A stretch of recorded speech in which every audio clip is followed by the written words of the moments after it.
எபிரேயர் 6ஆம் அதிகாரம் 14வது வசனம். நிச்சயமாக நான் உன்னை ஆசீர்வதிக்கவே ஆசீர்வதித்து உன்னை பெருகவே பெருக பண்ணுவேன் என்றார். நிச்சயமாகவே நான் உன்னை ஆசீர்வதிக்கவே ஆசீர்வதித்து உன்னை பெருகவே பெருக பண்ணுவேன். ஆண்டவர் உங்களுக்கு ஒரு வாக்கு கொடுக்கிறார். என் பிள்ளைகளே, நான் உங்களை ஆசீர்வதித்து உங்களை பெருக பண்ணுவேன். I will bless you and I will multiply you. நான் உங்களை ஆசீர்வதித்து பெருக பண்ணுவேன். இது ஒரு பெருக்கத்தின் ஆண்டு. இனி வருகிற நாட்கள் உங்களுடைய வியாபாரம் பெருக போகிறது, உங்களுடைய வருமானம் பெருக போகிறது, கர்த்தர் உங்களுடைய தொழிலை பெருக பண்ண போகிறார். அதுதான் தேவன் கொடுக்கிற வாக்கு தத்தம். நீங்கள் பெருக போகிறீர்கள். நிச்சயமாகவே நான் உன்னை ஆசீர்வதித்து பெருக பண்ணுவேன் என்று கர்த்தர் வாக்கு கொடுக்கிறார்.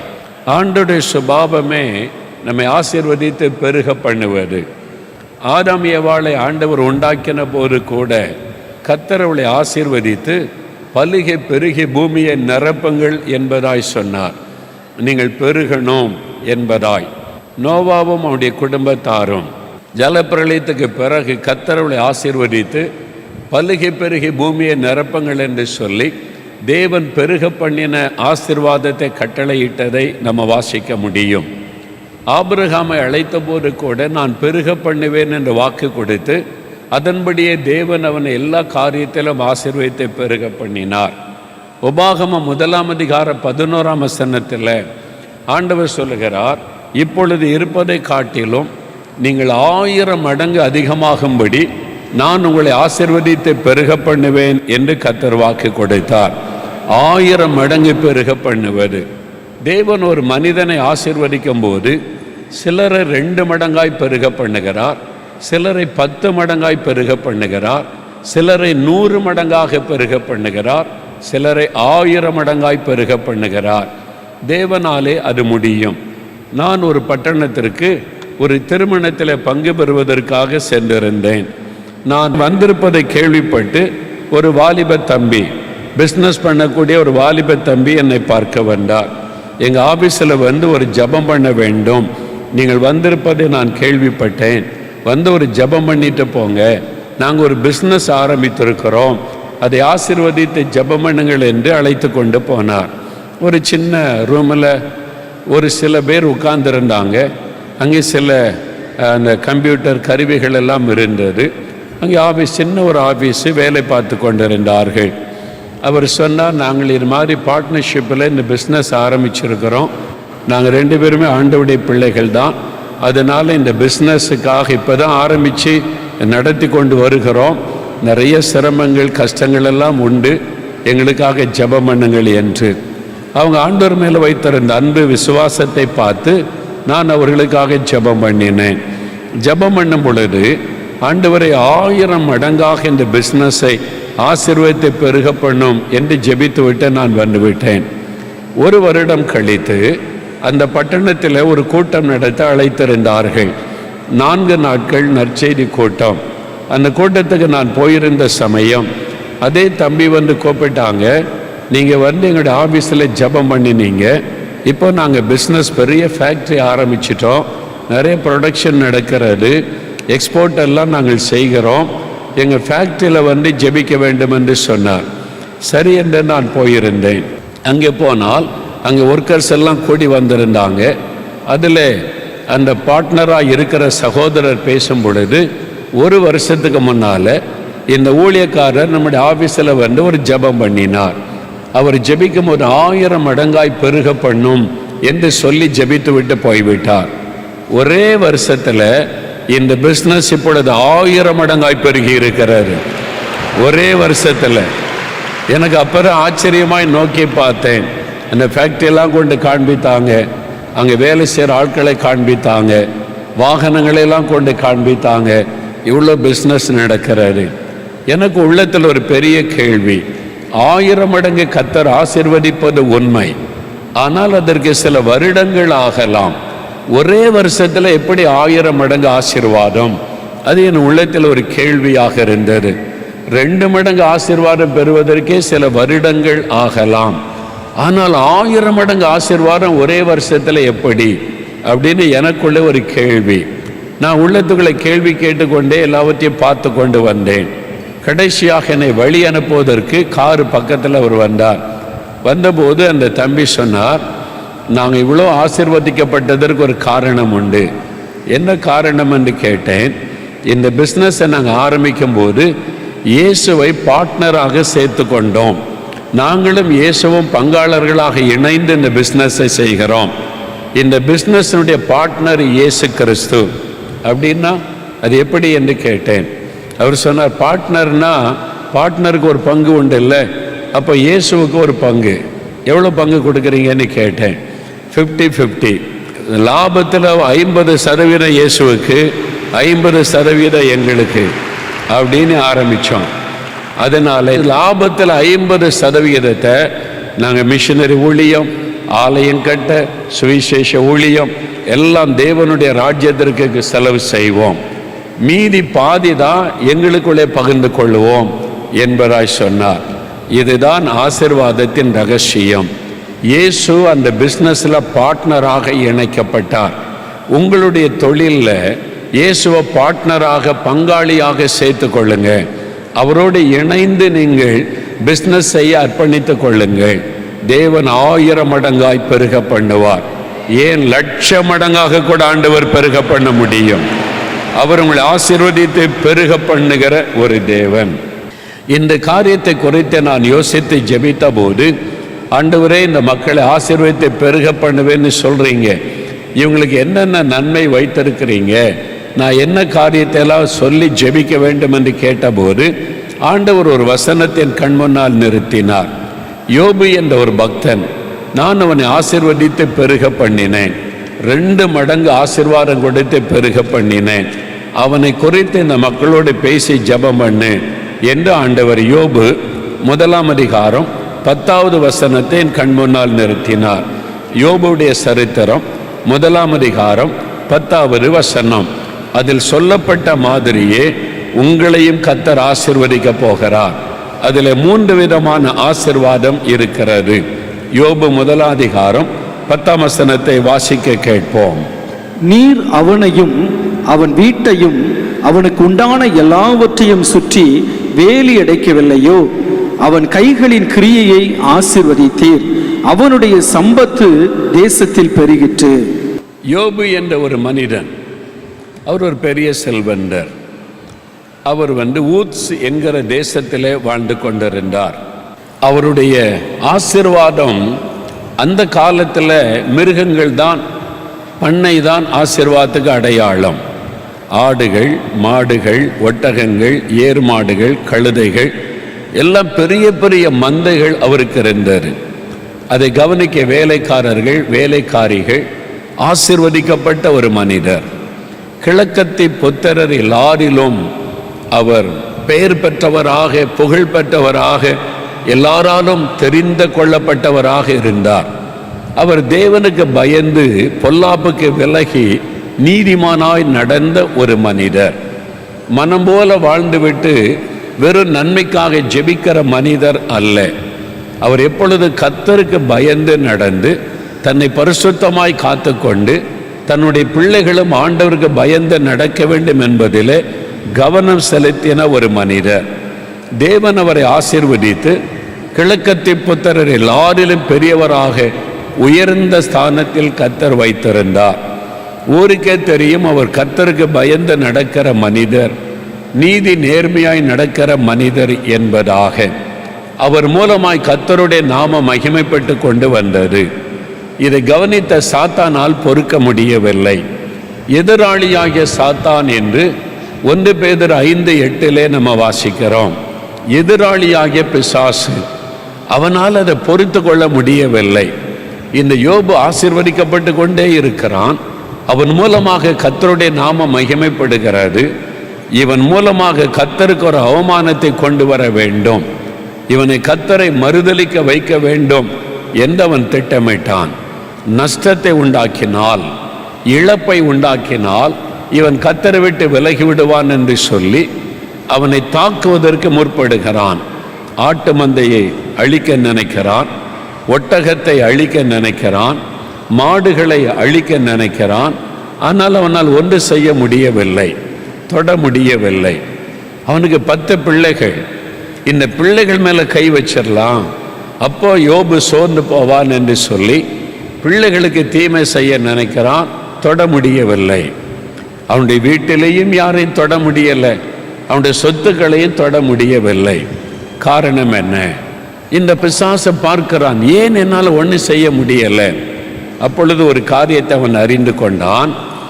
தேவன் அவன் மேல் அக்கறையாயிருந்து அவனை பாதுகாத்து நடத்துகிறார் என்பதை அறிந்து கொண்டான். ஆகவே இந்த யோபுவை சேதப்படுத்த வேண்டுமானால் தேவனுடைய உத்தரவில்லாமல் முடியாது. ஆகவே தேவ சமூகத்துக்கு போகிறான்.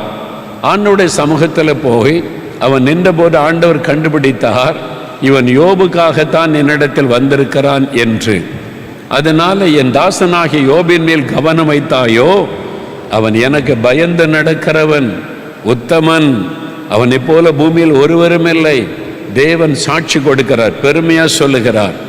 சாத்தான் சொல்லுகிறான், இல்லை இல்லை, அவனுக்கு நீங்க 3 விதமான ஆசீர்வாதம் கொடுத்திருக்கிறீங்க, அதனால தான் அவன் மேல உறுதியா இருக்கிறான், அவனை சோதிக்க இடம் கொடுங்க, அப்போ பாருங்கன்னு சொல்லி சவால் விட்டான். அந்த சமயத்தில் சாத்தான் ஆண்டவர் யோபுக்கு கொடுத்திருந்த 3 விதமான ஆசீர்வாதங்களை சாத்தானை சாட்சியாக அறிவிக்கிறான். அதுதான் இந்த 10வது வசனம். யோபு 1:10 சொல்லுகிறான், 3 விதமான ஆசீர்வாதத்தை நீர் அவனுக்கு தந்திருக்கிறீர், அதனால தான் யோபு உயர்ந்த நிலைமையில் இருக்கிறான், உம்மை குறித்து சாட்சி சொல்லி கொண்டிருக்கிறான் என்பதாக சொல்லுகிறான். இதுதான் தேவன் தன் பிள்ளைகளுக்கு கொடுக்கிற விசேஷமான ஆசீர்வாதங்கள். அன்றைக்கு யோபுவை ஆசீர்வதித்த மாதிரி உங்களையும் ஆசீர்வதிக்க ஆண்டவர் விரும்பி இதை குறித்து என் ஜனங்களுக்கு சொல் என்று கட்டளையிட்டார். அந்த 3 விதமான ஆசீர்வாதம் என்ன? முதலாவது ஆசீர்வாதம் பாதுகாப்பின் ஆசீர்வாதம். பாதுகாப்பின் ஆசீர்வாதம். எல்லாரும் சொல்லுங்க, பாதுகாப்பின் ஆசீர்வாதம். பாதுகாப்பு ரொம்ப அவசியம். சாத்தான் என்ன சொல்லுகிறான்? நீர் யோபுவையும் அவன் வீட்டாரையும் அவனுக்கு உண்டான எல்லாவற்றையும் வேலி அடைத்து பாதுகாக்கிறீர், கர்த்தர் வேலி அடைத்து பாதுகாக்கிறார் என்பதை சாத்தான் சொல்லுகிறான். பாருங்கள், 3 காரியம். முதலாவது அவனையும் அவன் வீட்டாரையும் அவனுக்கு உண்டான எல்லாவற்றையும். ஆண்டவர் சொல்லுகிறார், உங்களையும் உங்கள் குடும்பத்தையும் உங்களுடைய பிஸ்னஸையும் சொத்துக்களையும் கர்த்தர் வேலி அடைத்து பாதுகாக்கிறார். அவர் உங்களை பாதுகாக்கிற தேவன், உங்களை வேலி அடைத்து பாதுகாக்கிறார். கண்ணுக்கு தெரியாத ஒரு வேலி. ஏனென்றால் உங்களை சுற்றிலும் இருக்கிற எல்லாருமே நல்லவர்கள் அல்ல, பொறாமை கொண்ட மக்கள் இருக்கிறாங்க, உங்களுடைய வியாபாரத்தை அழித்துவிட நினைக்கிற மனிதர்கள் இருக்கிறாங்க, உங்களுடைய வியாபாரத்தை முடக்கிவிட நினைக்கிற மக்கள் இருக்கிறாங்க, உங்களுக்கு விரோதமாய் மந்திரவாதம் பில்லிசுனை செய்கிற மனிதர்கள் இருக்கிறாங்க, உங்களுக்கு தீமை செய்யக்கூடிய மக்கள் அதிகாரிகள் இருக்கிறாங்க, உங்களுக்கு ஆபத்தை விளைவிக்கக்கூடிய மக்கள் நீங்கள் வசிக்கிற இடத்துல பிசினஸ் செய்கிற இடத்துல இருக்கிறார்கள். ஆண்டவருக்கு தெரியும். ஆகவே ஆண்டவர் முதலாவது என் பிள்ளைகளை நான் வேலி அடைத்து பாதுகாப்பேன் என்று உங்களை வேலி அடைத்து பாதுகாக்கிறார். முதலாவது உங்களுக்கு பாதுகாப்பு. நீங்கள் பிஸ்னஸுக்காக வெளியே போவீங்க, வருவீங்க, ட்ராவல் பண்ணுவீங்க, காரில் போவீங்க, பைக்கில் போவீங்க, விமானத்தில் போவீங்க, பஸ்ஸில், ட்ரெயினில் போவீங்க, உங்களுக்கு பாதுகாப்பு தேவை. ஆண்டவர் சொல்ல, ஒரு போக்கையும் மரத்தையும் இது முதற்கொண்டு என்றென்றைக்கு அவர் காக்கிற ஒரு தேவன், உங்களை பாதுகாக்கிற ஒரு தேவனாக அவர் இருக்கிறார். உங்களுடைய குடும்பம், சாத்தான் உங்களுடைய குடும்பத்தை தாக்க நினைக்கலாம், உங்களுடைய மனைவி பிள்ளைகளை பலவீனப்படுத்த, வியாதிக்குள்ளாக்க, சமாதானத்தை கெடுக்க ஆண்டவர் குடும்பத்தை வேலியடைத்து பாதுகாக்கிறார். அவனுக்கு உண்டான எல்லாம், அவனுடைய சொத்துக்கள், வேலைக்காரர்கள், வேலைக்காரிகள், மாட்டு மந்தைகள், எல்லா மந்தைகளையும் தேவன் பாதுகாக்கிறார். அப்ப நீங்க இயேசுக்குள்ள வந்து விட்டால், ரட்சிப்பின் அனுபவத்துக்குள்ள இயேசுவோடு நீங்கள் வந்து விட்டால், உங்களை சுற்றிலும் தேவன் பாதுகாப்பின் வேலியை வைக்கிறார்.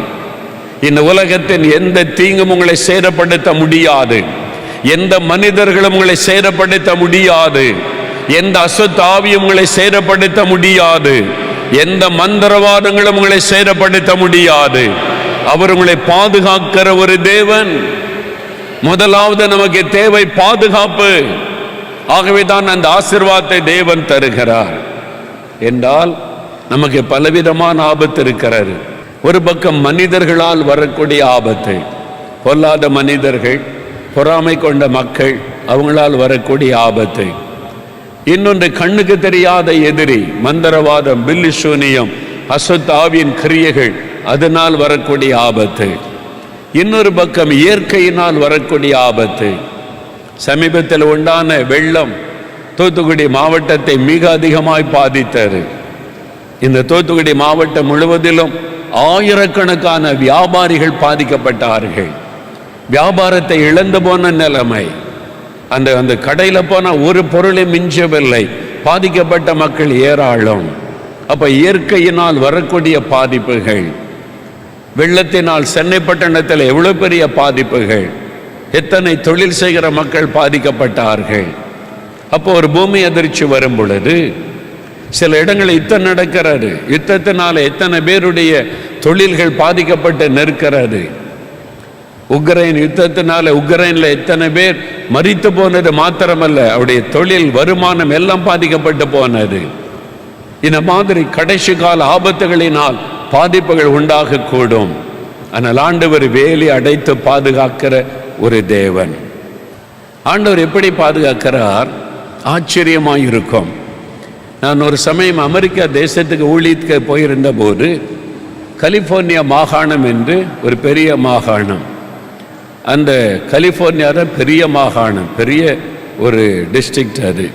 அந்த மாகாணத்தில் லாஸ் ஏஞ்சலஸ் அப்படின்ற பட்டணம், அதுவும் ஒரு பெரிய பட்டணம். அங்கே ஊழியத்துக்கு போயிருந்த சமயம், அங்கிருந்து பக்கத்து பட்டணத்தில் பிரசங்கம் பண்ண ஒரு கூட்டத்துக்கு நாங்கள் போய் கொண்டிருந்தோம். காரில் போய் கொண்டிருந்த சமயம் ஒரு பகுதியில் பார்த்தா நெருப்பு பற்றி எரிந்து மலைப்பகுதிகள், அது பள்ளம் மேடு உள்ள மலைப்பகுதிகள் நிறைய இருக்கும். அதில் நெருப்பு பற்றி எரிந்து பல வீடுகள் சாம்பலாகி கிடந்ததை பார்க்க முடிந்தது. அப்போ எனக்கு சொன்னார்கள், ஒவ்வொரு கோடை காலத்திலும் வெயில் காலத்திலும் இங்கே வந்து தானாக நெருப்பு பற்றி கொள்ளும். காட்டு தீ அப்படியே பரவி அதை அணைப்பதற்கு பல நாட்கள் ஆகும். அந்த நெருப்பு அப்படியே பரவி கொண்டே இருக்கும். அதை அணைப்பதற்கு எவ்வளோ முயற்சி பண்ணி பணம் செலவு பண்ணுவாங்க. ஒரு நாள் 2 நாள் அணைக்க முடியாது. சில சமயம் மாதக்கணக்காக அந்த நெருப்பு பரவி கொண்டே இருக்கும் என்று சொன்னார்கள். ஜனங்கள் குடியிருக்கிற வீட்டு பகுதிக்குள்ளே நெருப்பு வந்து விட்டால் ஒன்று பண்ண முடியாது. மக்களை அந்த இடத்தை விட்டு அப்புறப்படுத்தி விடுவார்கள். அந்த மாதிரி இந்த பகுதியில் 100கணக்கான வீடுகள் இருந்தது. அது பார்க்க ஒரு மலைப்பகுதி, மேட்டு பகுதி. அது என்னை காண்பித்தார்கள். இந்த பகுதியில் 100கணக்கான வீடுகள் அந்த காட்டு தீயில பரவி எல்லா வீடுகளும் சாம்பல் ஆகிவிட்டார். ஆனால் ஒரே ஒரு வீடு மாத்திரம் அந்த மலைக்கு மேலே அப்படியே தெரிகிறது. அவங்க சொன்னாங்க, என்ன ஊழியக்காரர் பிரதர், அந்த வீட்டை பாருங்கன்னு சொன்னார். நாங்கள் காரில் போய் கொண்டு இருக்கிறோம். நான் பார்த்தபோது அங்கே 100கணக்கான வீடுகள் எரிந்து சாம்பலாய் கிடக்கிறது. ஒரே ஒரு வீடு மாத்திரம் அப்படியே இருக்கிறது. சுற்றிலும் நெருப்பு பரவி இருக்கிறது. அந்த அடையாளம் எல்லாம் இருக்கிறது. அவர் சொன்னார், இந்த ஒரு வீடு மாத்திரம்தான் தப்பினது. அங்கே அமெரிக்காவில் பெரும்பாலும் வீடுகள் எல்லாமே மரத்தினாலே தான் கட்டப்படும். அஸ்திபாரம் மாத்திரம் காங்கிரீட்டில் இருக்கும். மேல் பகுதி முழுவதும் 2 மாடி 3 மாடி ஆனாலும் மரத்திலே தான் வீடுகள் கட்டுவார்கள். அதற்கென்று பிரத்யேகமாக அதை பாடம் பண்ணப்பட்ட மரத்தினால் கட்டுவார்கள். அதனால் நெருப்பு பற்றிவிட்டால் அவ்வளவுதான், 10 நிமிஷத்தில் வீடே சாம்பல் ஆகிவிடும். அதனால் அங்கே ஃபயர் சர்வீஸ், தீயணைப்பு படை ரொம்ப ஆயத்தமாக இருப்பாங்க. எல்லா சிட்டிலும் இருப்பாங்க. தகவல் தெரியப்படுத்தின உடனே 5 நிமிஷத்துக்குள்ளே வந்துடுவாங்க. ஃபயர் இன்ஜின் வந்துடும், ஆம்புலன்ஸ் வந்துடும், போலீஸ். இந்த 3-5 மினிட்ஸுக்குள்ளே ஒரு வீட்டில் ஆபத்துனா வந்துடுவாங்க. அந்த மாதிரி நெருப்பு பற்றின உடனே எல்லோரும் வந்துட்டாங்க. போலீஸ் வந்துட்டு, ஆம்புலன்ஸ் வந்துட்டு, ஃபயர் இன்ஜின் அவங்க எல்லாம் வந்துட்டாங்க. அவங்க சொன்னாங்க, நெருப்பு சுற்றிலும் பரவி விட்டது. இந்த வீட்டில் இருக்கிறவங்களாம் காலி பண்ணாங்க. எல்லா பொருளும் எடுத்துகிட்டு போக முடியாது. தேவையான பொருளை மட்டும் எடுத்துட்டு வெளியேறுங்க, அவசரப்படுத்திட்டாங்க. அங்கே இருந்த நூற்றுக்கணக்கான வீடுகள் காலி செய்யப்பட்டது. உங்கள் காரில் எல்லாம் காலி பண்ணுங்கன்னு சொல்லி. இந்த வீடு, ஒரு வீடு இருக்குல்ல, அந்த வீடு அவங்க கிறிஸ்தவர்கள், ரட்சிக்கப்பட்டவங்க, ஜெபிக்கிறவங்க. அவங்களையும் போலீஸ் வந்து சொன்னாங்க காலி பண்ணுங்க, உடனே நெருப்பு பரவி கொண்டு இருக்கிறாரு, ஆபத்து வந்து கொண்டு இருக்க, உடனே போங்கன்னு சொல்லி. அவங்க பார்க்குறாங்க, ஐயோ இந்த வீட்டை நமக்கு ஆண்டவர் கொடுத்தாரே, இல்லை நம்ம இந்த பொருட்கள் எல்லாம் ஆண்டவர் கொடுத்த பொருட்கள் அல்லவா, வீட்டை காலி பண்ணுங்க தீ படிக்க போதுன்னு சொல்கிறாங்களேன்னு சொல்லி வேறு வழி இல்லை, போலீஸ் அவசரப்படுத்துகிறார். பைபிள் சில முக்கியமான பொருட்களை எடுத்துக்கொண்டு காரில் ஆண்டவரே எங்கள் வீட்டை பாதுகாத்து கொள்ளுங்கன்னு ஜெபம் பண்ணிட்டு போயிட்டாங்க. அந்த தீ வேகமாய் பரவி அந்த பகுதியில் இந்த அத்தனை வீடுகளும் எரிந்து சாம்பலாகிவிட்டார். ஆனால் ஒரு பெரிய ஆச்சரியம், இவங்க வீடு மாத்திரம் எரியாமல் அப்படியே நிற்கிறார். அல்லேலூயா. நான் பார்த்தேன் அந்த வீட்டை. நான் பார்க்கும் பொழுது சுற்றிலும் இந்த எல்லா வீடுகளும் சாம்பலாய் கிடக்கிறாரு. இன்னும் ஒரு வீடு மாத்திரம் இருக்கிறாரு. அந்த நெருப்பு அந்த வீடு வரைக்கும் வந்ததற்கு அடையாளமாய் அந்த வீட்டில் அந்த ஒரே ஒரு தூணில் நெருப்பை பற்றி அப்படி அணைந்து விட்டார். அவ்வளோதான். இந்த வீட்டை வரைக்கும் அந்த நெருப்பு வந்திருப்பதற்கான அடையாளம் இருக்கிறாரு. சில மணி நேரம் கழித்து போலீஸ் வந்தது, தீயணைப்பு துறையினர் வந்தாங்க. அவங்களால நம்ப முடியல. ஒரு பெரிய ஆச்சரியம், எல்லா வீடும் சாம்பலாய் கிடக்கிறது, இது மட்டும் எப்படி நிற்கிறது, இது மாத்திரம் எப்படி தப்பினது, அதுவும் நெருப்பு அந்த வீட்டின் வரைக்கும் வந்திருக்கிறாரு. ஒரே ஒரு தூணில் நெருப்பு பிடித்து அப்படியே அணைந்திருக்கிறாரு. அதன் பிறகு அந்த வீடு அப்படியே பத்திரமா இருக்குது, ஒரு பகுதி கூட எரியவில்லை. எப்படி? பெரிய ஆச்சரியம் கேள்வி. இந்த தேவனுடைய பிள்ளைகள் வந்து பார்த்தாங்க, அவங்க வீட்டை கர்த்தர் பாதுகாத்து கொண்டார். ஒரு சேதமும் அடையாமல் கர்த்தர் பாதுகாத்து கொண்டார். பாருங்க, தேவன் பாதுகாக்கிறவர். உங்களை சுற்றிலும் ஆபத்து வந்தாலும் உங்க பக்கம் வரைக்கும் வரும், உங்களை சேதப்படுத்த முடியாது. மந்திரவாதம் உங்களுடைய வீட்டின் எல்லை வரைக்கும் வரும், வீட்டுக்குள்ளே வர முடியாது. பில்லி சூன்யத்தின் கிரியைகள் உங்களுடைய வியாபார ஸ்தலம் வரைக்கும் வரும், உங்களுடைய வியாபார ஸ்தலத்துக்குள்ளே நுழைய முடியாது. கர்த்தர் வேலி அடைத்து பாதுகாக்கிற தேவன், உங்களை வேலி அடைத்து பாதுகாப்பார். சாத்தானே சொல்லுகிறான், நீர் வேலி அடைத்து விட்டீர், என்னால் ஒன்றும் செய்ய முடியவில்லை. கர்த்தர் வேலி அடைத்து விட்டால் சாத்தான் ஆனாலும், பொல்லாத மனிதர்கள் ஆனாலும், அதிகாரத்தில் உள்ளவர்கள் ஆனாலும் உங்களை தொட முடியாது, சேரப்படுத்த முடியாது. ஆனால் ஆண்டவர் கொடுக்கிற பாதுகாப்பை முதலாவது உணர்ந்து கொள்ள வேண்டும். ஒரு சமயம் ஒரு பிஸ்னஸ் செய்கிற ஒரு தம்பி ஒரு காரியத்தை சொன்னாங்க. நல்ல ரட்சிக்கப்பட்டு அபிஷேகம் பெற்று ஆவில நிரம்பி ஜெபிக்கிற ஒரு பிஸ்னஸ் செய்கிற ஒரு சகோதரன். அவங்க வந்து சொன்னாங்க, நான் ராத்திரியில் வீட்டில் படுக்கையில் தூங்கி கொண்டு இருந்தேன். அவங்களுக்கு ஒரு ஃபேக்ட்ரி இருக்குது, அந்த ஃபேக்ட்ரியில் பொருட்கள் எல்லாம் தயார் பண்ணுவாங்க, இரவில் மூடிடுவாங்க, பகலில் தான் வேலை, செக்யூரிட்டி பாதுகாப்பாக இருப்பாங்க. வீட்டில் தூங்கி கொண்டு இருக்கும்போது அதிகாலை 2 மணிக்கு ஆண்டவர் வந்து எழுப்பினாராம், மகனை எழும்புன்னு சொல்லி. ஆண்டவர் எழுப்புறதை உணர்ந்த உடனே எழுந்து உட்கார்ந்தார் படுக்கையில். யாரோ என்னை எழுப்புனாங்களே, என்ன விஷயமா இருக்கும். அவர் பார்த்தபோது ஆவியானவர் பேச ஆரம்பித்தார், நீ போய் உன் ஃபேக்ட்ரியை பார், go and see your factory, போ உங்க ஃபேக்ட்ரிக்கு போ என் ஆண்டவர் பேசினார்.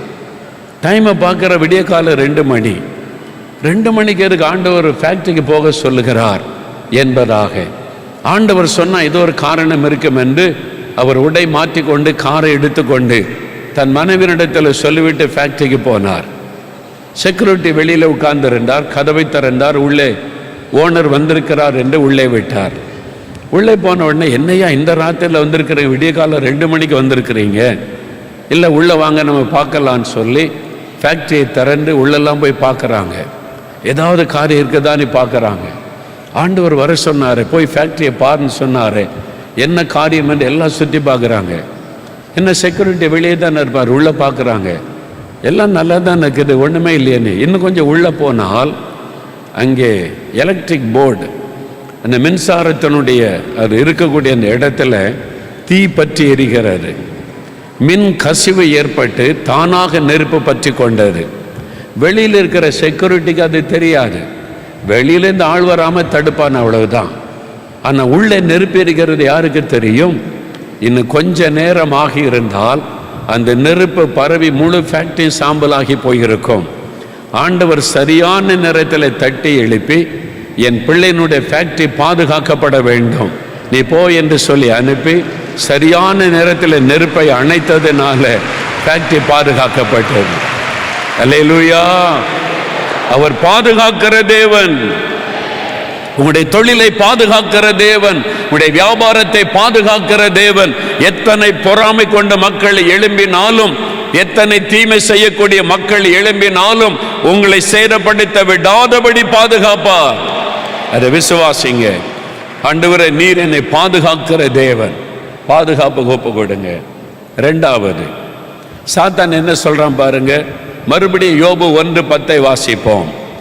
நீர் அவனையும் அவன் வீட்டையும் அவனுக்கு உண்டான எல்லாவற்றையும் சுற்றி வேலி அடைக்கவில்லையோ? அவன் கைகளின் கிரியையை ஆசீர்வதித்தீர், அவருடைய சம்பத்து தேசத்தில் பெருகிற்று. இரண்டாவது சாத்தான் சொல்லுகிறான், ஆண்டவரே, அவன் கைகளின் கிரியையை நீர் ஆசீர்வதிக்கிறீர். அவன் எதை செய்தாலும் நீங்க ஆசீர்வதிக்கிறீங்க. அதனால தான் யோபு மேல இவ்வளவு அன்பா இருக்கிறான். எதை செய்தாலும் ஆசீர்வாதம். யோபு கை வைக்கிறதெல்லாம் ஆசீர்வாதம். அவனுடைய கையின் கிரியைகளை கர்த்தர் ஆசீர்வதிக்கிறார். ஆண்டவர் இன்னைக்கு சொல்லுகிறார், என் மகனே மகளே, நீ கையிட்டு செய்கிற எல்லாவற்றையும் நான் ஆசீர்வதிப்பேன். அல்லேலூயா! உபாகமம் 28:8 ஆண்டவருடைய வார்த்தை சொல்லுகிறது, நீ கையிடும் எல்லா வேலையிலும் உனக்கு ஆசீர்வாதம் கட்டளையிடுவார். நீங்க சின்ன ஒரு தொழில் செய்யலாம், அல்லது சின்ன ஒரு ஆபீஸ் வைத்து இப்பதான் பிசினஸ் ஆரம்பித்திருக்கலாம், ஒரு சூப்பர் மார்க்கெட் வைத்து நடத்தி கொண்டிருக்கலாம், ஒரு பள்ளிக்கூடத்தை நிர்வாகம் பண்ணி கொண்டிருக்கலாம், இப்பதான் ஒரு எக்ஸ்போர்ட் பிசினஸ் ஆரம்பித்திருக்கலாம், இனிமேதான் ஆரம்பிக்கணும், பிசினஸ் ஒரு வழி திறந்திருக்கு, நீ வந்திருக்கலாம். ஆண்டவர் சொல்லுகிறார், உன் கையின் பிரயாசங்களை நான் ஆசீர்வதிப்பேன். நீ கையிட்டு செய்கிற எல்லாம் ஆசீர்வதிக்கப்படும். ஆண்டவர் வாக்கு கொடுக்கிறார். அவர் எப்படி ஆசீர்வதிப்பார் தெரியுமா? 1 தீமோத்தேயு 6:17 சொல்லுகிறாரு, நாம் அனுபவிப்பதற்கு சகலவிதமான நன்மைகளையும் சம்பூர்ணமாய் அருளி செய்கிற தேவன். சம்பூர்ணமான ஆசீர்வாதம், அரைகுறையான ஆசீர்வாதம் அல்ல, நிரம்பி வழிகிற ஆசீர்வாதம், சம்பூர்ணமான ஆசீர்வாதம், போதும் போதும் என்கிற அளவுக்கு ஆசீர்வாதம். இதுவரை நீங்கள் நெருக்கத்தில் வந்திருக்கலாம், இதுவரைக்கும் கஷ்டத்திலே தொழில் செய்து கொண்டிருக்கலாம், வரவுக்கு செலவுக்கு சரியாகத்தானே இருக்கிறது, எல்லா பணமும் உள்ள கஷ்டப்பட்டு உழைத்து மிச்சம் இல்லையே என்று கலங்கி கொண்டிருக்கலாம். ஆனால் இந்த வருடம் தேவன் நிரம்பி வழிகிற ஆசீர்வாதத்தை தரப்போகிறார். சம்பூர்ணமான ஆசீர்வாதம். ஆதியாகமம் 24:1 ஆபிரகாமை தேவன் எப்படி ஆசீர்வதித்தாராம்? சகல காரியத்திலும் ஆபிரகாமை கர்த்தர் ஆசீர்வதித்து கொண்டு வந்தார். ஆண்டவர் சொல்லுகிறார், வசனம் சொல்லுகிறாரு, சகல காரியத்திலும்.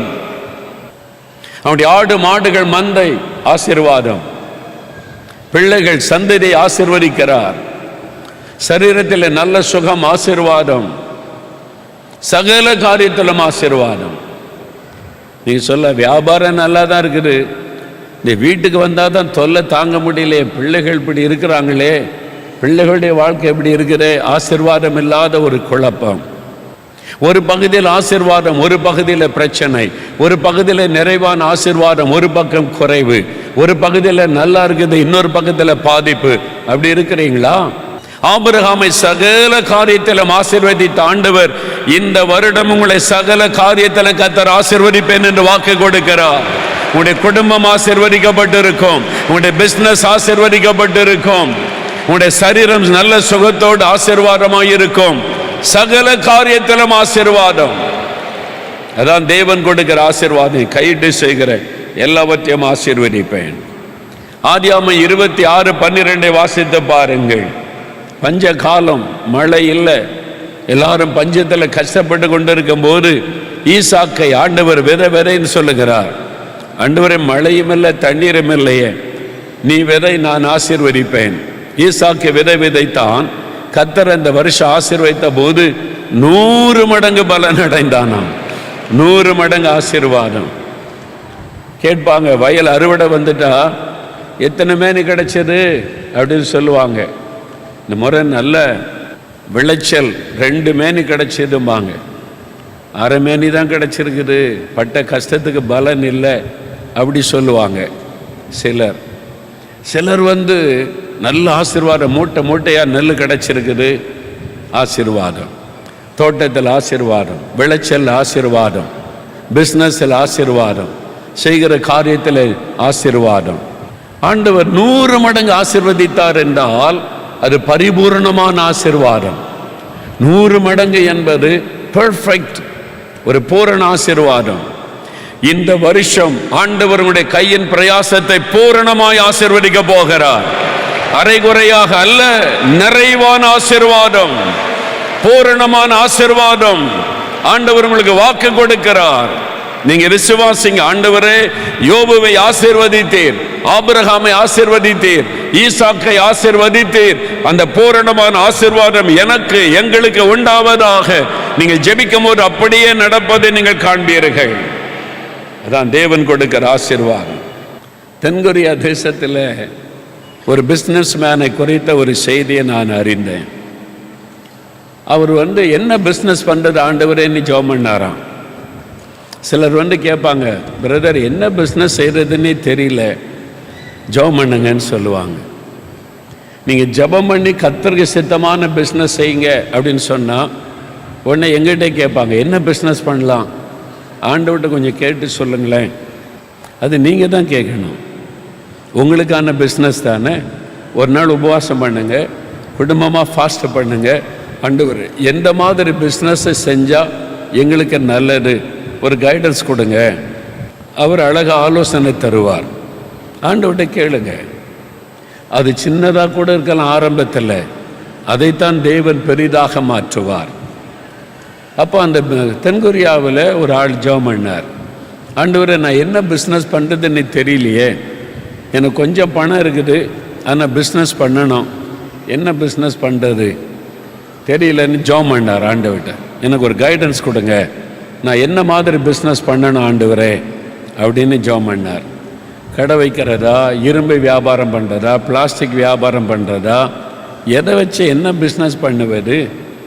ஒரு நாள் ஜெபம் பண்ணி கொண்டிருக்கும் போது பைபிள் வாசித்து கொண்டு இருந்தார்.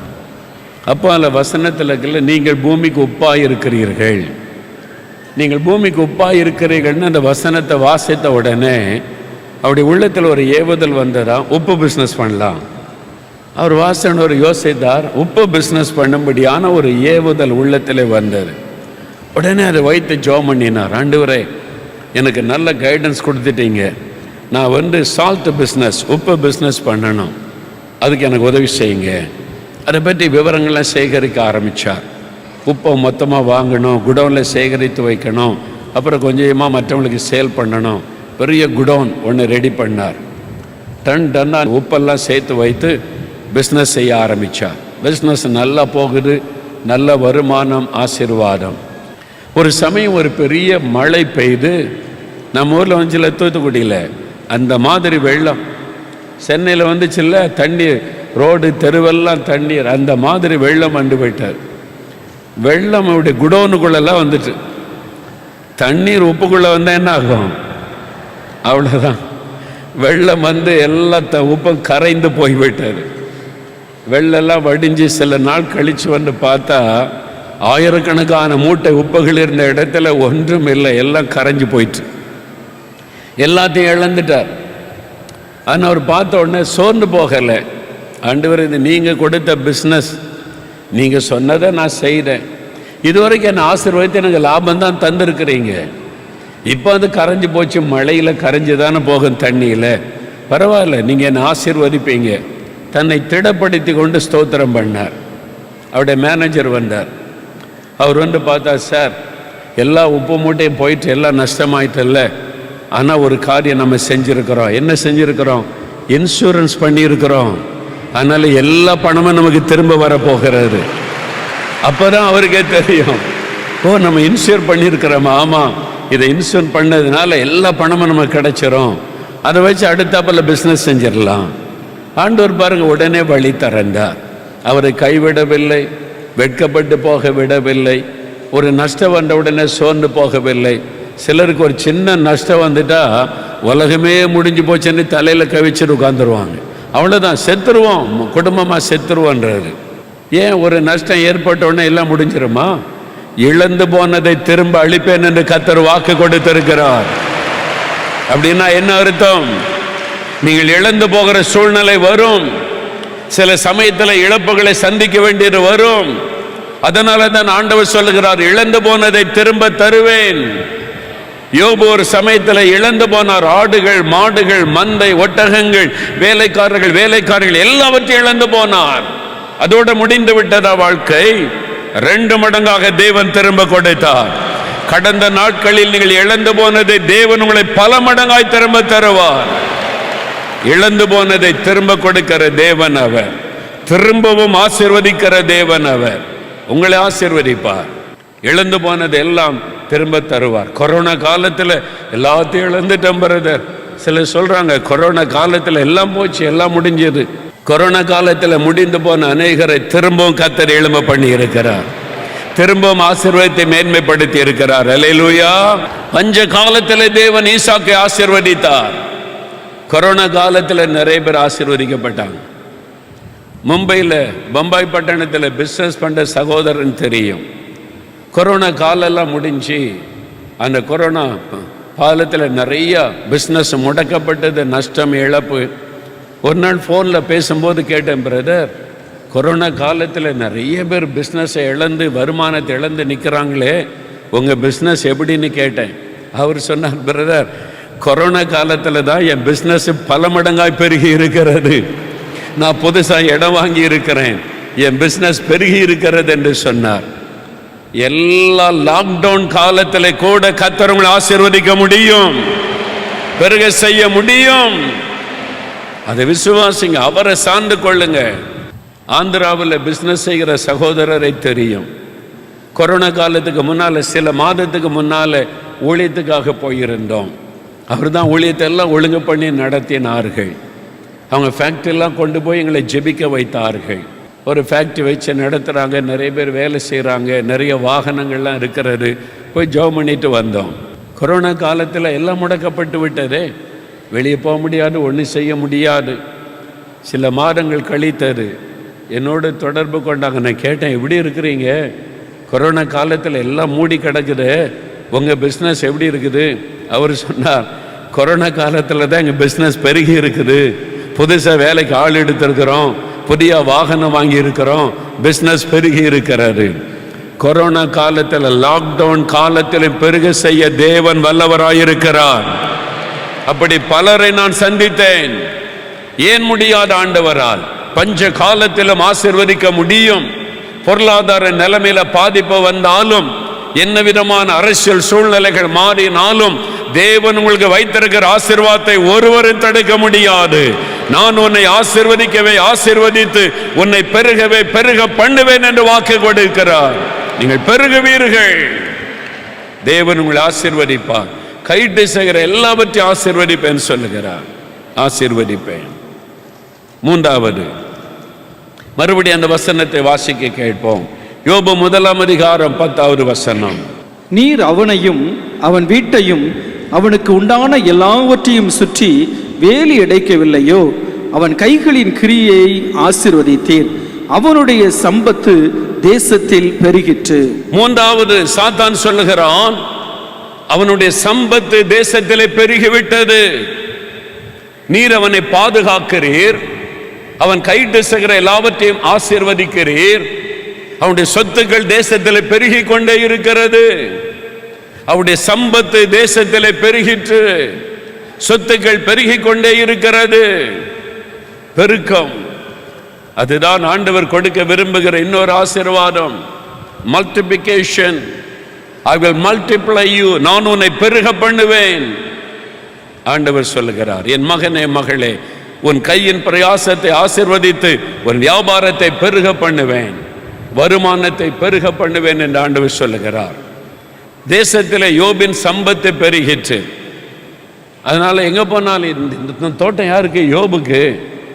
ஐயா இந்த மாந்தோட்டம் இதுவும் யோபுக்கு தான். என்னங்க இந்த தென்னந்தோட்டம் யோபுக்கு தான். எங்கே பார்த்தாலும் யோபுக்கு யோபுக்குன்றீங்க. சொத்து பெருகி விட்டது. தேவன் அவனை ஆசீர்வதிக்கிறார். பெருக பண்ணுகிற ஒரு தேவன். ஒரு சமயம் ஒரு சகோதரர் வந்து அழைத்தா, நாங்கள் ஒரு ஃபேக்ட்ரி ஆரம்பிக்கிறோம், ஒரு பிஸ்னஸ் ஆரம்பிக்கிறோம், நீங்கள் வந்து ஜெபம் பண்ண வேண்டும். சரி என்று நாங்கள் போனோம். நானும் அப்பாதரை பிரதரும் அவங்க உயிரோடு இருந்த காலத்தில் நாங்கள் 2 பேரும் போனோம். ஒரு கிராமத்தில் ஒரு ஃபேக்ட்ரி ஆரம்பிச்சிருக்கிறாங்க. பெரிய இடம், நிறைய ஜனங்கள். அதை பார்த்துட்டு ரொம்ப சந்தோஷம். ஆண்டவர் தன் பிள்ளைகளை ஆசீர்வதிக்கிறார் என்று நாங்கள் போய் ஆசீர்வதித்து ஜெபம் பண்ணிட்டு வந்தோம். சில மாதங்கள் கழிந்தது. திரும்ப வந்தாங்க. பக்கத்தில் நாங்கள் இன்னொரு பிஸ்னஸ் ஆரம்பிச்சிருக்கிறோம், அதே நீங்கள் தான் வந்து ஜெபிச்சு ஆரம்பித்து வைக்கணும். நானும் அப்பாதர பிரதரம் போனோம். மறுபடியும் 2வது பிஸ்னஸ். கர்த்தர் அதை ஆசீர்வதித்து பெருக பண்ணுகிறார். கொஞ்ச நாள் கழித்து திரும்ப வந்தாங்க.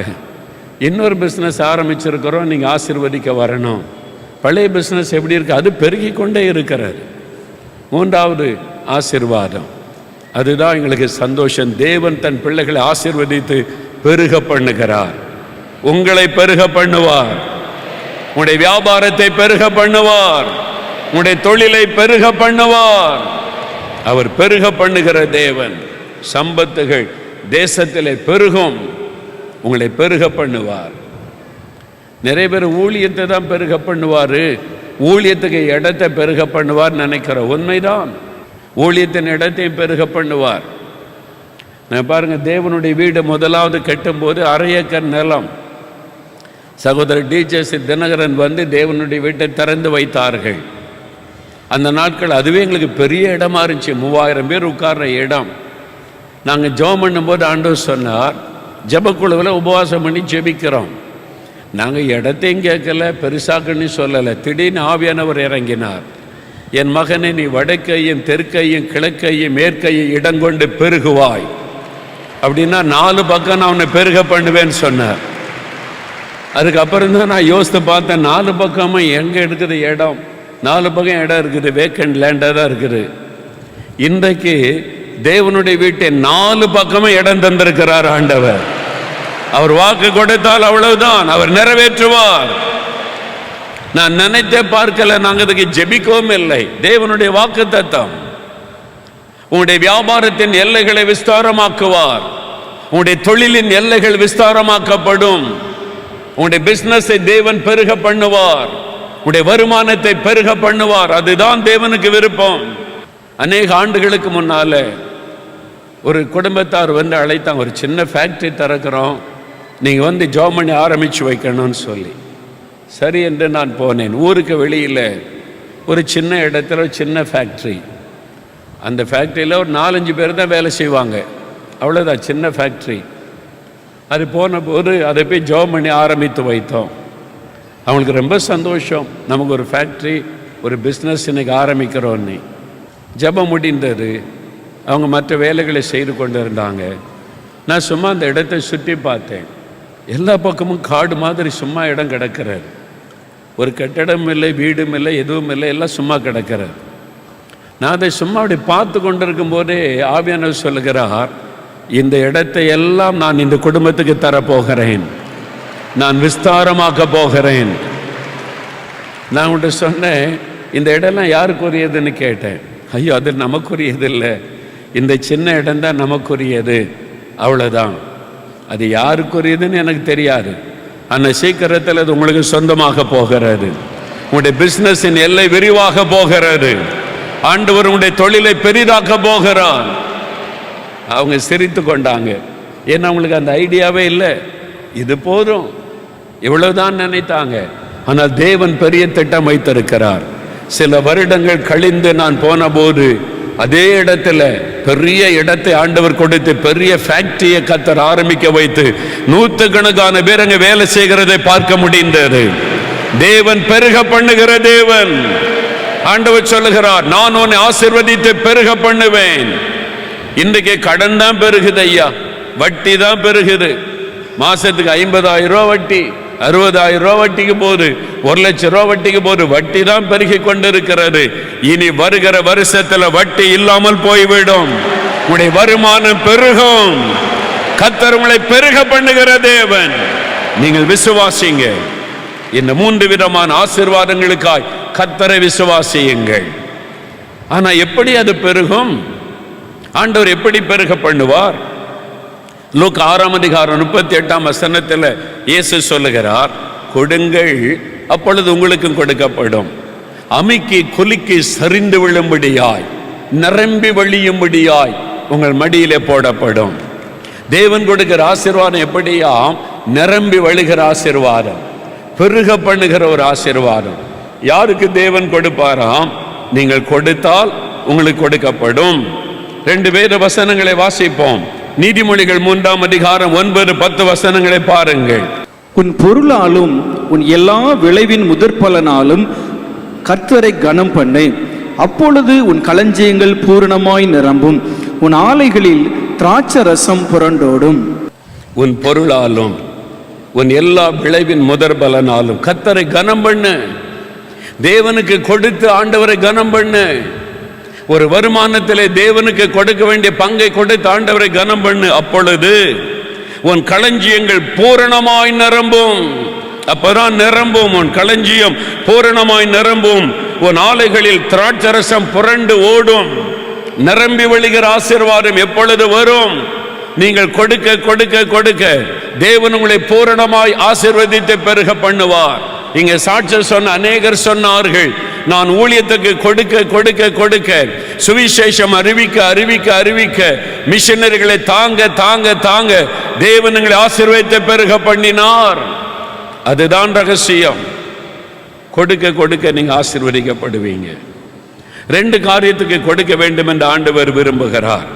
மார்க் 16ஆம் அதிகாரம் 15ஆம் வசனம், புறப்பட்டு போய் சகல ஜாதிகளுக்கு சுவிசேஷத்தை அறிவியுங்கள்.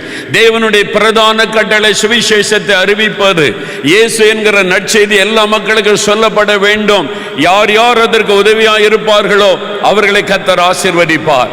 தேவனுடைய பிரதான கட்டளையை நிறைவேற்றுவதற்கு யார் உங்களுடைய கரத்தை நீட்டுவீர்களோ அவர்கள் ஆசீர்வதிக்கப்படுவீர்கள். நிரம்பி வழிகிற ஆசீர்வாதம் உண்டாகும். சுவிசேஷத்தை அறிவிக்க, பெருமைக்காக செலவு பண்ண ஆசீர்வாதம் வராது. சபையில போய் உங்களுடைய பண பெருமையை காண்பிக்க, செல்வ பெருமையை காண்பிக்க நீங்க முற்பட்டால் ஆசீர்வாதம் வராது. சுவிசேஷத்துக்கு செலவு செய்யப்பட வேண்டும். எந்த சபை சுவிசேஷத்துக்கு செலவு செய்கிறதோ அந்த சபை ஆசீர்வதிக்கப்பட்டு உயர்த்தப்பட்டு கொண்டே இருப்பதை கண்கூடாய் பார்க்க முடிகிறது. எந்த குடும்பம், எந்த பிசினஸ் மூலமாய் தேவனுடைய சுவிசேஷம் அறிவிக்கப்பட செலவு பண்ணப்படுகிறதோ அந்த பிசினஸ் ஆசீர்வதிக்கப்படும். அதுதான் ரகசியம். ஆண்டவருடைய பிரதான கட்டளையை நிறைவேற்றுவது, சுவிசேஷத்தை அறிவிப்பது. 2வது, ஏழைகளுக்கு உதவி செய்வது. நீதிமொழிகள் 19:17 சொல்லுகிறது, ஏழைகளுக்கு இறங்குகிறவன் கர்த்தருக்கு கடன் கொடுக்கிறான்.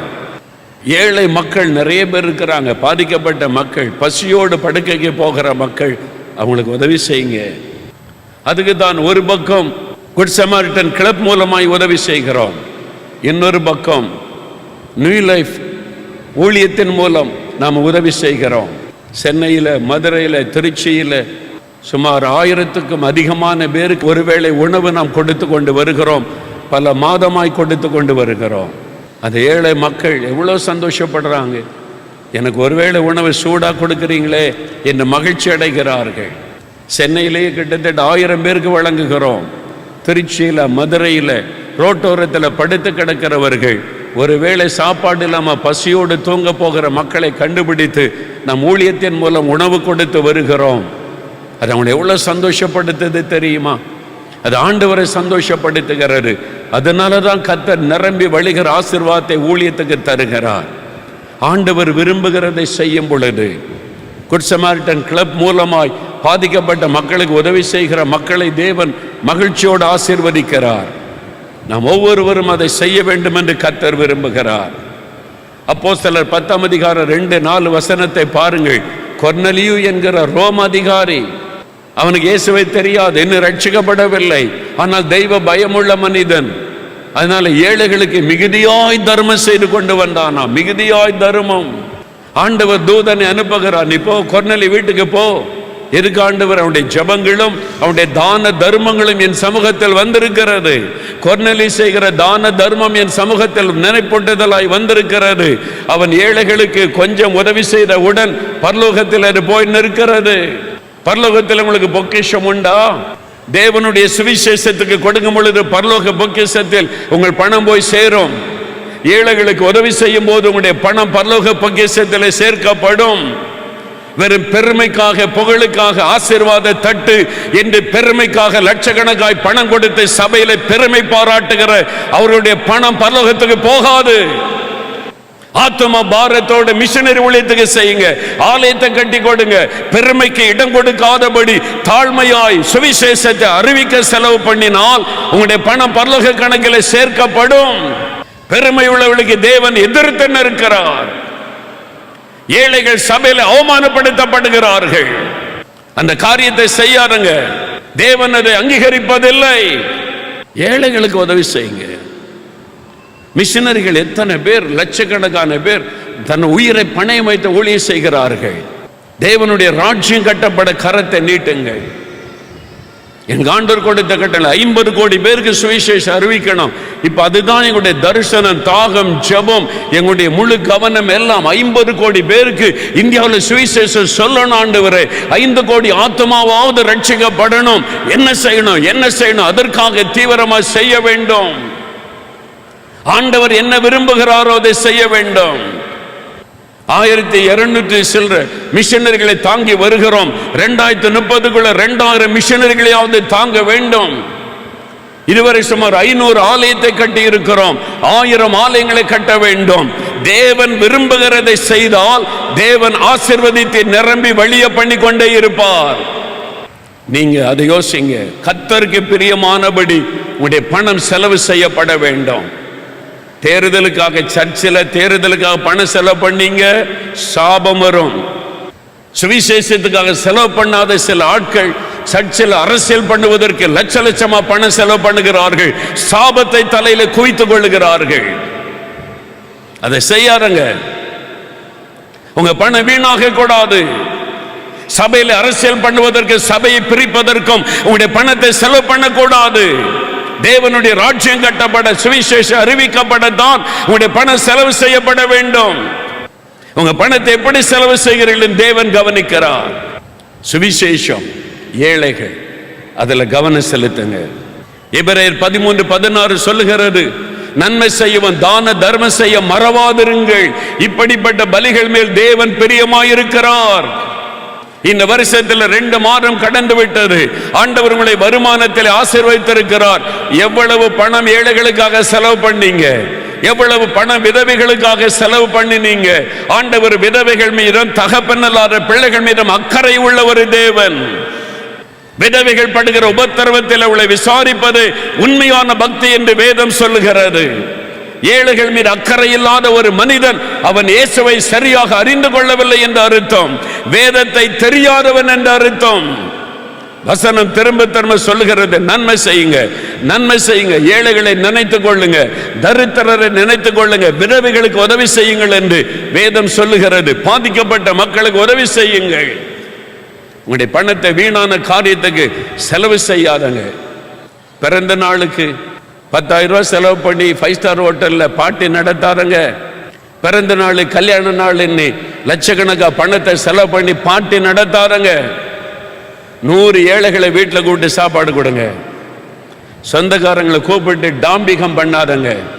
உங்க குழந்தைகளை கூட்டிட்டு போய் ஏழைகளுக்கு உதவி செய்ய பழக்கங்க. சின்ன வயசுலேயே அநாதை குழந்தைகளுக்கு கூட்டிட்டு போய் குழந்தைகளை உதவி செய்ய வைங்க.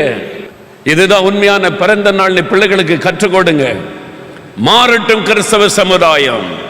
உலக மக்களை போல நடந்து கொள்ளாதருங்க. கல்யாண நாள், பிறந்த நாள் ஆடம்பரமாய் கொண்டாடுகிறேன் என்று மற்றவர்களுக்கு செலவு செய்து வீணாக்காதபடி ஏழை மக்களை நினைத்துக் கொள்ளுங்க.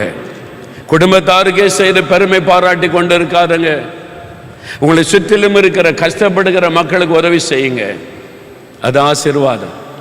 எத்தனை கிறிஸ்தவர்கள் திருமணம் என்ற பெயரில் லட்சக்கணக்காக வீணாக்குறது தெரியுமா? கணக்கு போட்டு பாருங்க. ஒரு கல்யாண கார்டு அடிச்சுட்டு வர்றாங்க. கல்யாண கார்டு அது பெருமையா. ஒரு கார்டு எவ்வளோ தெரியுமா? 500 ரூபா. ஒரு கல்யாண கார்டு ஒருத்தர் சொன்னால் 1000 ரூபா, அப்படியே ராஜாக்கள் இந்த விரிச்சு படிப்பாங்களே அந்த மாதிரி இருக்குது. என்னப்பா இது கல்யாண கார்டு இப்படி இருக்குது, 1000 ரூபா.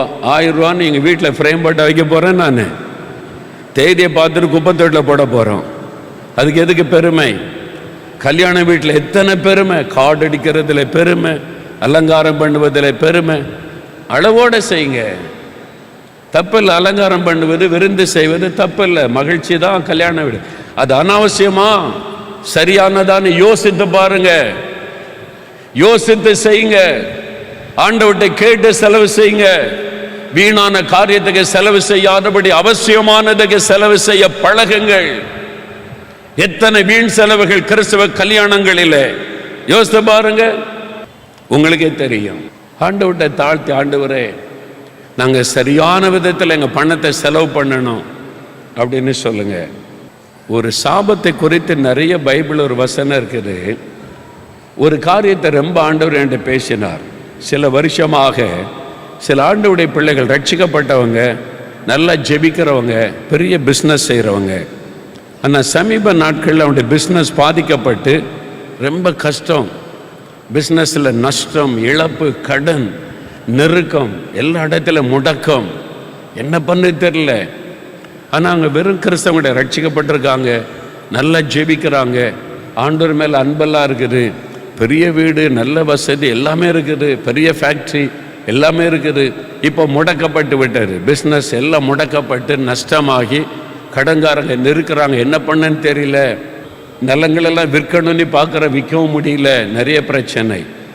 ஒரு ஆள் ரெண்டு ஆள் இல்லை, சில வருஷமாய் பல பிஸ்னஸ் பீப்புளை நான் சந்திக்க நேர்ந்தார்.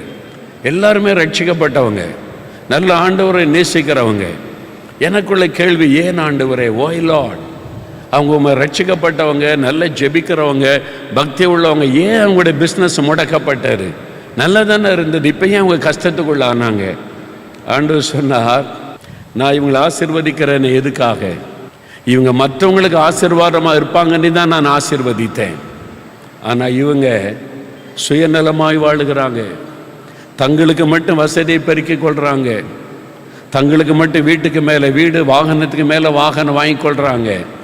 எனக்கு கொடுக்க வேண்டிய அளவு கொடுக்கவில்லை. எனக்கு கொடுக்குறாங்க உண்மைதான், கொடுக்க வேண்டிய அளவு கொடுப்பதில்லை.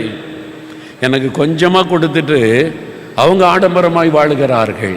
நான் ஏன் அவங்கள ஆசீர்வதிக்கணும்? என் பிள்ளைங்க தான், ரட்சிக்கப்பட்டவங்க தான், நான் ஏன் அவங்கள ஆசீர்வதிக்க வேண்டும்? அவங்களால எனக்கு என்ன பிரயோஜனம்? என் ராஜ்யத்தை கட்டுவதற்கு என்ன செய்கிறார்கள்? என் சுவிசேஷம் அறிவிப்பதற்கு என்ன செய்கிறார்கள்? ஏழைகள் தரித்திரருக்கு என்ன செய்கிறார்கள்? ஒன்று செய்வதில்லை.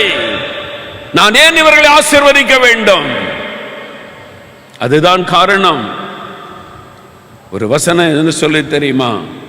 நீதிமொழிகள் 28ஆம் அதிகாரம் 27வது வசனம் பாருங்க.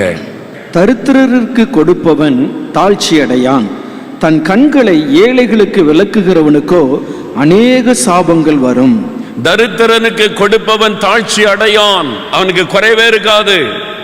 கர்த்தரின் மேய்ப்பராய் இருக்கிறார், தாழ்ச்சி அடையேன். கர்த்தரை மேய்ப்பராய் கொண்டிருந்தால் மாத்திரம் போதாது, தரித்திரருக்கு கொடுக்கிறவர்களுக்கு ஒரு நன்மை குறைவுபடாது என்று ஆண்டவர் சொல்லுகிறார். ஏழைகளை நினைத்து உதவி செய்கிறவங்களுக்கு குறைவுபடாது.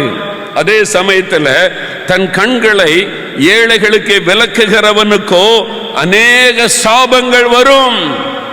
எவ்வளவு கடினமான வார்த்தை, வேத வசனம். தன் கண்களை ஏழைகளுக்கு விலக்குகிறவன், தரித்திரர்கள், ஏழைகள், கஷ்டப்படுகிற மக்களுக்கு உதவி செய்யாதவனுக்கு அநேக சாபங்கள், சாபம் அந்த வீட்டிலே வரும். ஒரு ரெண்டு சாபல், அநேக சாபங்கள். அதனால தான் வியாதிகள், பிரச்சனைகள், இழப்புகள். எவ்வளவு பண செலவு பண்ணாலும் என்ன வியாதின்னு கண்டுபிடிக்க முடியல. இழப்புகள், திடீரென்று முடக்கம், கடன் பிரச்சனை, அவமானங்கள் ஏன் வருகிறது? தேவன் உங்களை ஆசீர்வதிக்க நீங்க தேசத்துக்கு ஆசீர்வாதமாய் மாறணும். சுவிசேஷத்துக்கு அதிகமாக உங்களுடைய கரத்தை நீட்டணும், ஏழைகளுக்கு உதவி செய்யணும். இந்த ரெண்டு காரியத்திலே தவறும் பொழுது சாபம் அது உண்டாகிவிடும், ஆசீர்வாதம் சாபமாய் மாறிவிடும். தேவன் நம்மை ஆசீர்வதிப்பதே மற்றவர்களுக்கு ஆசீர்வாதமாய் இருப்பதற்கு. அதில் கவனம் செலுத்துங்க. ஆண்டவர் கேட்டார், நான் ரொம்ப பாரத்தோடு ஜெபிச்சேன் உண்மையிலேயே. ஏன்னா அவங்க நல்லவர்கள், நல்ல இருதயம் கொண்டவங்க, என்னை நேசிக்கிறவர்கள், ஊழியர்களை நேசிக்கிறவங்க, நல்லா ஜெபிக்கிறவங்க. ஏன் அந்த குடும்பத்தில் இது மாதிரி நடக்கணும் ஆண்டவரே? ஆண்டவர் சொன்னார், நான் இறக்கப்படாத ஆளுக்காக நீ ஏன் பாரப்படுகிறாய்? அவனுக்கு சத்தியம் தெரியும், வேதம் தெரியும், ஆனால் வசனத்துக்கு கீழ்ப்படிவதில்லை, சுயநலம். என் வசனத்துக்கு கீழ்ப்படியாதபடி ஆசீர்வாதம் மட்டும் வேண்டும். நான் ஏன் ஆசீர்வதிக்க வேண்டும்? அவங்க மற்றவங்களுக்கு ஆசீர்வாதமா இருக்கணும், உலகத்துக்கு ஆசீர்வாதமா இருக்கத்தான் நான் என் பிள்ளைகளை ஆசீர்வதிக்கிறேன். அதை அறிந்து கொண்டவர்களை நான் ஆசீர்வதிப்பேன். இன்றைக்கு தீர்மானம் பண்ணுங்க, ஆண்டவரே நான் மற்றவங்களுக்கு ஆசீர்வாதமா இருப்பேன். நீங்க என்ன ஆசீர்வதிக்க நான் அநேகருக்கு ஆசீர்வாதமாக இருப்பேன். ஏழைகளையும் தரித்திரரையும் விதவைகளையும் திக்கற்ற பிள்ளைகளை நினைவு கூறுவேன். உம்முடைய சுவிசேஷம் அறிவிக்கப்பட மிஷனரிகளை தாங்க, ஆலயமில்லாத கிராமங்களில் ஆலயத்தை உருவாக்க, சுவிசேஷத்தின் வெளிச்சம் இந்தியாவிலே பரவ நான் உதவியா நிற்பேன். அப்படி ஒப்பு கொடுக்கிறவங்களை கர்த்தர் ஆசீர்வதித்து பெருக பண்ணுவார். அல்லேலூயா. அப்ப ஆண்டவர் வாக்கு கொடுக்கிறார், நான் உன்னை பாதுகாப்பேன், நான் உன்னை ஆசீர்வதிப்பேன், உன்னை பெருக பண்ணுவேன். எத்தனை பேர் இதை விசுவாசிக்கிறீங்க? இந்த 3 விதமான ஆசீர்வாதம் உங்களுக்கு வருகிறது.